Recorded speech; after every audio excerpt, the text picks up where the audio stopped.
Today's episode is brought to you by Mazars. SoundCartel.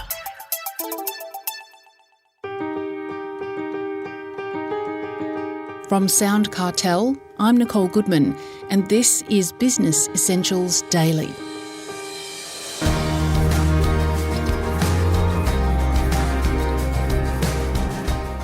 Do you have a business coach?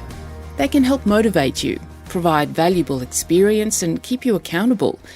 But it's not always possible to find one or have them available just when you need them. An alternative is to be your own coach, says Karen Stein, a professional certified executive coach herself and author of Be Your Own Leadership Coach, Self-Coaching Strategies to Lead Your Way. She shares some of those strategies in a moment. But first, Chris Ashmore asks Karen why even bother with a coach, whether it's yourself or someone else.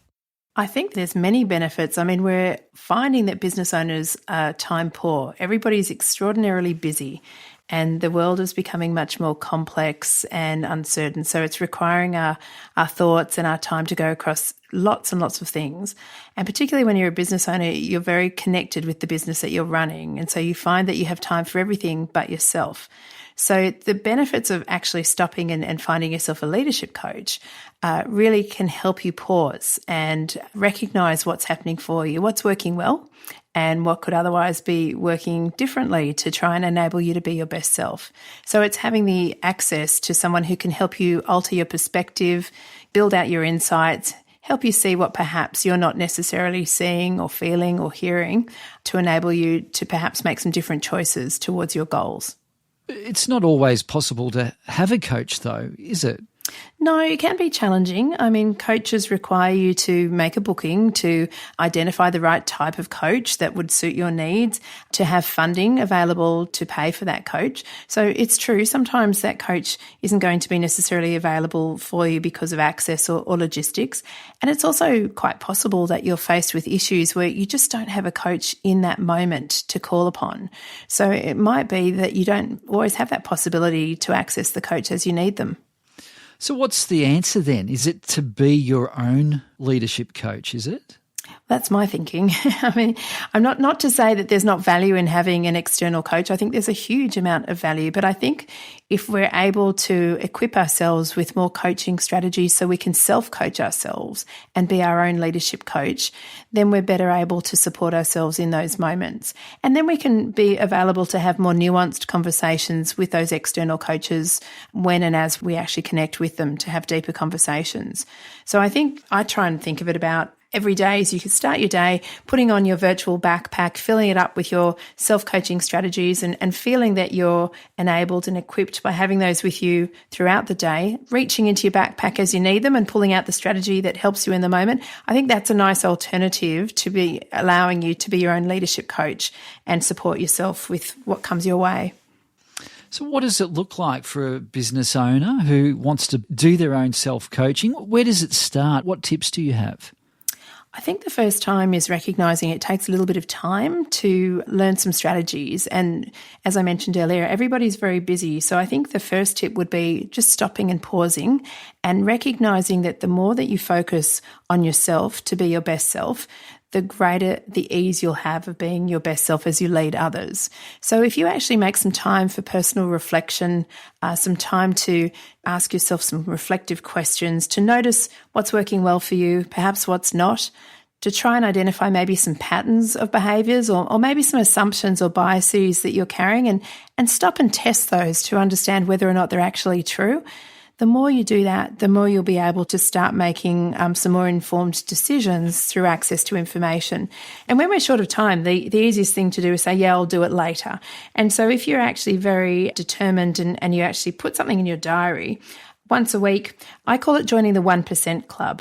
And so if you think about the number of waking hours you have in a week, we typically sleep 8 hours a night. So we're left with about 112 waking hours.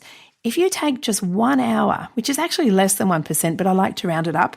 If you take that 1 hour and join that 1% club where you devote that 1 hour to you so that you can actually stop to pause, to reflect, and to enable yourself to self-coach and notice more of yourself, you're going to find that you can make quite a big difference to the way that you lead, the way that you run your business, and also the way that you improve your well-being. There's always a next step for your business. There's always help at every stage. As you grow your business, we're here to support you every step of the way. Move forward with Mazars. Visit mazars.com.au. That's mazars.com.au.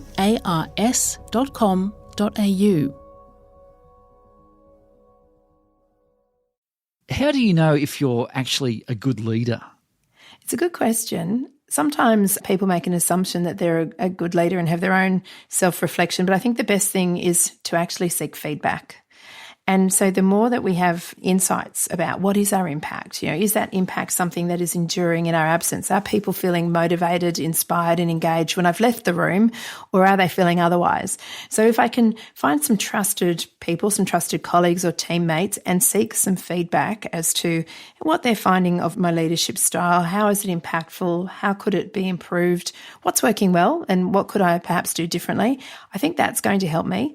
Also, reflecting on how you're growing others is really important as a leader, because leadership shouldn't just be about self-leadership. It should also be about what's the impact on how you're leading others. And so if I'm leading with my team in mind and my intention is to try and be in support of my team, I should be able to see that my team has become much more empowered and enabled and engaged and motivated. And perhaps they're also providing discretionary effort towards some of the goals that we have in common. If I can start to notice that might actually reflect in my leadership. So I'll recognise that they're no longer fully reliant on me. They don't need me to inform and push them to do everything. They actually have been coached and mentored and really developed and grown so that they too can lead with me. And I think that makes a good leader. Well, you mentioned motivation there, and it's easy to get stuck in a rut. How does a business owner stay motivated? It can be quite challenging, particularly when you've got so many external forces at play.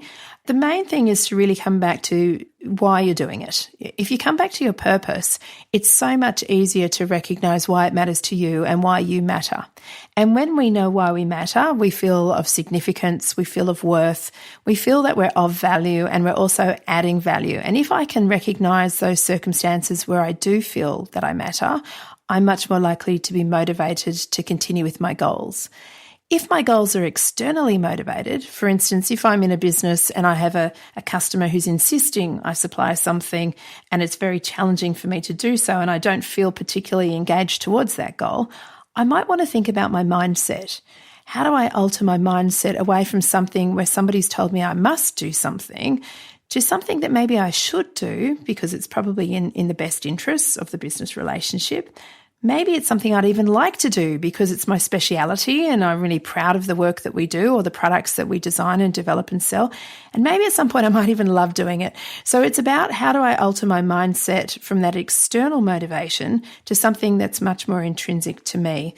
And tapping into your purpose, or some people call it your why, can actually help you come back to that understanding of why you matter and what are the problems that you're there to solve and why are you significant in solving them.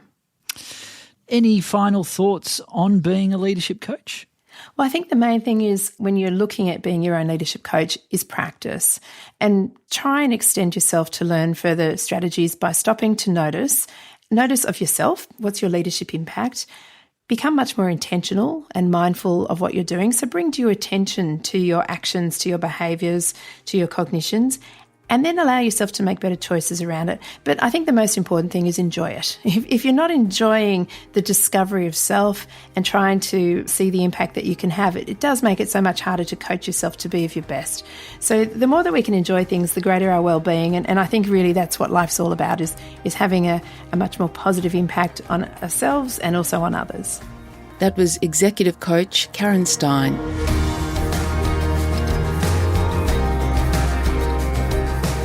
Business Essentials Daily is a SoundCartel podcast. Producers are Nick Schildberger, Chris Ashmore, Jeff Waters and myself. Technical production by Pete Letts. I'm Nicole Goodman. Thanks for listening. We'll bring you more Be Daily next week. SoundCartel. This episode was brought to you by Mazars. To find out more, visit mazars.com.au. That's mazars.com.au.